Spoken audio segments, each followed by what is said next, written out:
Hey there, once again, welcome back to Philly Sports Spotlight. I'm Phil Andrews, and thanks for joining us here every Tuesday night. You know, this past weekend, NASCAR's Nationwide Series and the rest of NASCAR made one of its two annual stops at Delaware's Dover International Speedway. Car number 52, driven by 20-year-old Joey Gase, is currently ranked 37 in the 50-car points standing.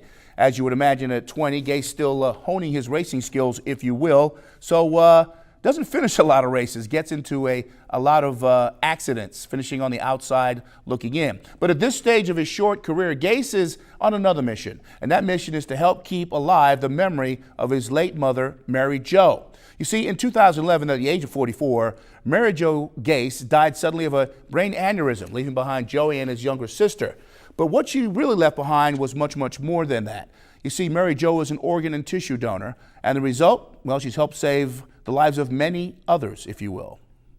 On April 3rd, 2011, my sister and I learned that you don't have to be a superhero to save lives. You just have to say yes to organ and tissue donation. Hi, I'm Joey Gase. You might recognize me from the NASCAR Nationwide Series. Since that day, I have worn my Donate Life bracelet in remembrance of my mother, Mary, and all the lives she saved by saying yes. One person's choice to be an organ and tissue donor can save or benefit lives of up to 100 people. One person truly can make a difference. Give a life-size gift. Choose to be an organ and tissue donor today. For more information, go to iowadonorregistry.org.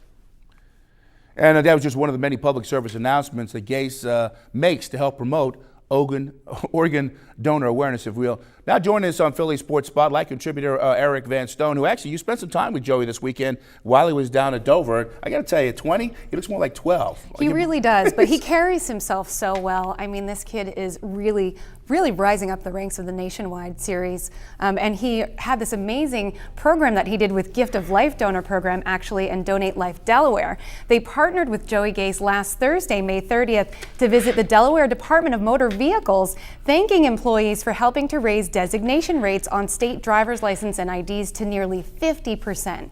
Gase later visited Alfred I. DuPont Hospital for Children after he's here visiting the DMV, and he was able to meet with so many employees and children along the way.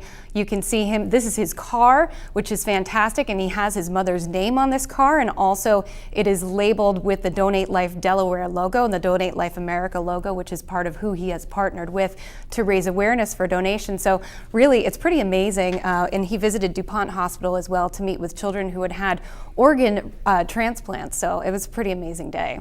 And of course, he also talked about, why he's doing this and what he's going to do on every stop, right? That's right. He is promoting donation because his mother was a donor, and really he wants to get as many Delawareans as possible to register in honor of his mother, Mary Jo.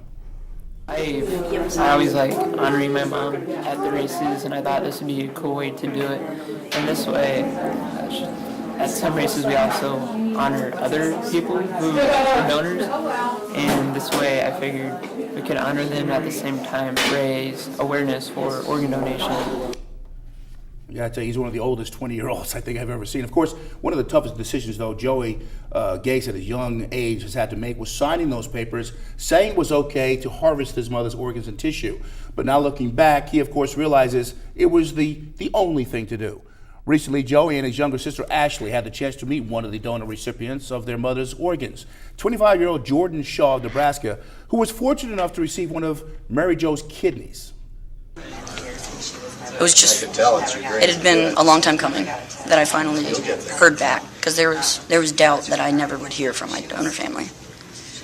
And that's just how I was brought up, to give thanks to the people that helped me.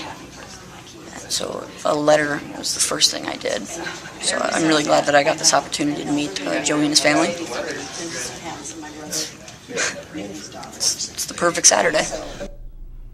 By the way, Jordan, when he was younger, had cancer, and as he was growing up, all the chemo and radiation that he had affected his kidneys, and that's why he needed to get that transplant. So, I mean, this is just an amazing story, and we have not heard the last, at least here in Dover, of Joey Gase, have we? That's right. They will be back with a nationwide series at Dover on September 28th. And one of the most remarkable things that I learned, Phil, during the story was that they went into this situation making the decision for Mary Jo to designate. Well, they went home later to find out that she had actually registered as an organ donor on her driver's license. Well, I'm So, proud to say that if you yeah. look at my driver's license, it tells you I'm an organ donor. Oh, good stuff. Me too. So yeah, it's just something I learned way back when that, if you can help save a life, help save a life. Now listen, we're not done with you. Oh, no. We got a segment coming up specifically custom designed for you. Yeah, still to come here on Philly Sports Spotlight, we check out the roller derby scene in the city of Sisterly Shove. Check it out.